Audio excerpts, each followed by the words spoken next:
दोस्तों, हम बाबा साहब डॉक्टर भीमराव अंबेडकर द्वारा लिखित भगवान बुद्ध और उनका धम्म अनेक भागों में प्रस्तुत करने जा रहे हैं।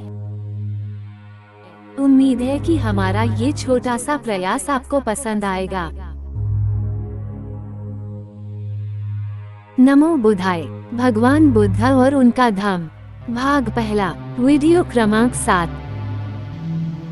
आइए इस वीडियो में देखते हैं सिद्धार्थ भगवान गौतम बुद्ध की आरंभिक प्रवृत्तियां। जब कभी वह अपने पिता की जमींदारी में जाता, वहां कृषि संबंधी कोई काम न होता। वो किसी एकांत कोने में जाकर ध्यानारूढ़ हो जाता। निसंदेह उसे सभी प्रकार की शिक्षा मिल रही थी, किंतु साथ साथ एक क्षत्रिय के योग्य सैनिक शिक्षण की ओर से भी उदासीनता नहीं दिखाई जा रही थी। शुद्धोदन को इस बात का ध्यान था कि कहीं ऐसा न हो कि सिद्धार्थ में मानसिक गुणों का ही विकास हो और वह क्षाव बल में पिछड़ जाए। सिद्धार्थ स्वभाव से कारुणिक था। उसे यह अच्छा नहीं लगता था कि आदमी आदमी का शोषण करे। एक दिन अपने कुछ मित्रों सहित वह अपने पिता के खेत पर गया। वहां उसने देखा कि मजदूर खेत कोड़ रहे हैं, बांध रहे हैं, किंतु उनके तन पर पर्याप्त कपड़ा नहीं है। वे सूर्य के ताप से जल रहे हैं। उस दृश्य का उसके चित्त पर बड़ा प्रभाव पड़ा। उसने अपने एक मित्र से कहा, एक आदमी दूसरे का शोषण करे, क्या इसे ठीक कहा जाएगा? मजदूर मेहनत करे और मालिक उसकी मजदूरी पर गुच्छर्रे उड़ाए, ये कैसे ठीक हो सकता है? उसके मित्रों के पास उसके इस प्रश्न का कोई उत्तर न था, क्योंकि वे पुरानी विचार परंपरा को मानने वाले थे कि किसान मजदूर का जन्म अपने मालिकों की सेवा करने के लिए ही हुआ है और ऐसा करना ही उनका धर्म है। शाक्य लोग वप्रमगल नाम का एक उत्सव मनाया करते थे। धान बोने के प्रथम दिन मनाया जाने वाला यह एक ग्रामीण उत्सव था।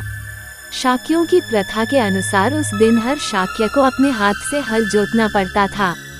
सिद्धार्थ ने हमेशा इस प्रथा का पालन किया। वह अपने हाथ से हल चलाया करता था। यद्यपि वह विद्वान था, किंतु उसे शरीर श्रम से घृणा न थी। उसका क्षत्रिय कुल था।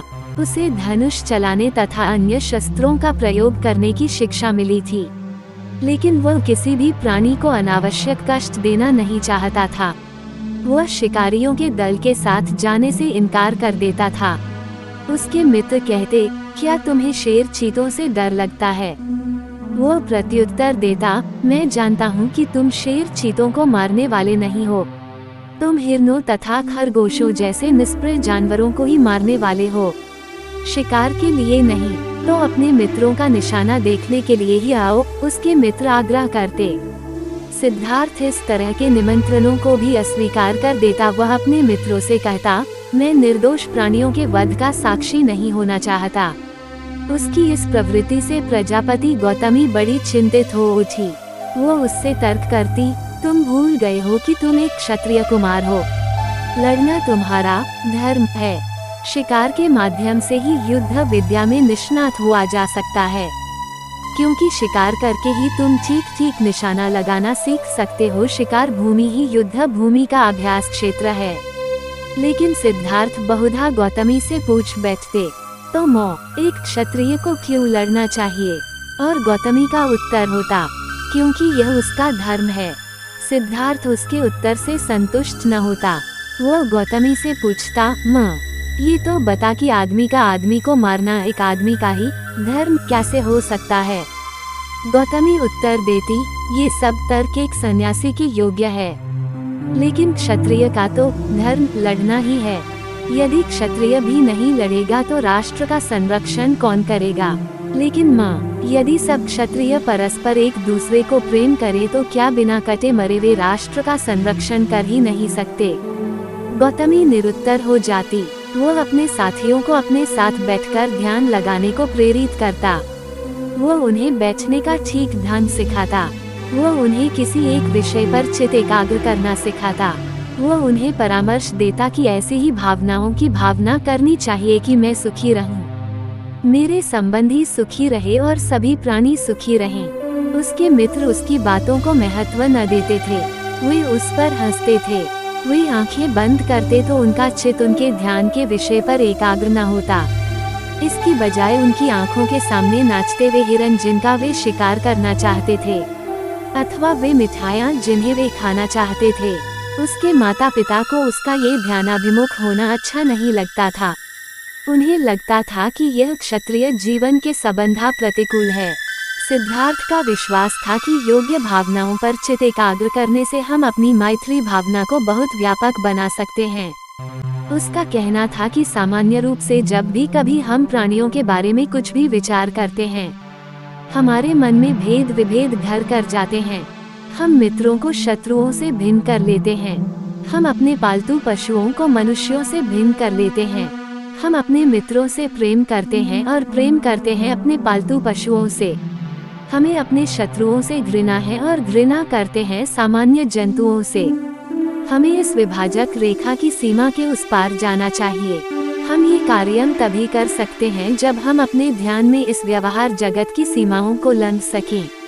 उसका बचपन करुणामय था। एक बार वह अपने पिता के खेतों पर गया। विश्राम के समय वह एक वृक्ष के नीचे लेटा हुआ प्राकृतिक शांति और सौंदर्य का आनंद लूट रहा था। उसी समय आकाश से एक पक्षी ठीक उसी के सामने आ गिरा। पक्षी को एक तीर लगा था जिसने उसे विंध दिया था और जिसके कारण वह तड़फड़ा रहा था। सिद्धार्थ पक्षी की सहायता के लिए उठ बैठा। उसने उसका तीर निकाला, जख्म पर पट्टी बांधी और पीने के लिए पानी दिया। उसने पक्षी को गोद में लिया और अपनी चादर के भीतर छिपाकर उसे अपनी छाती की गर्मी पहुंचाने लगा।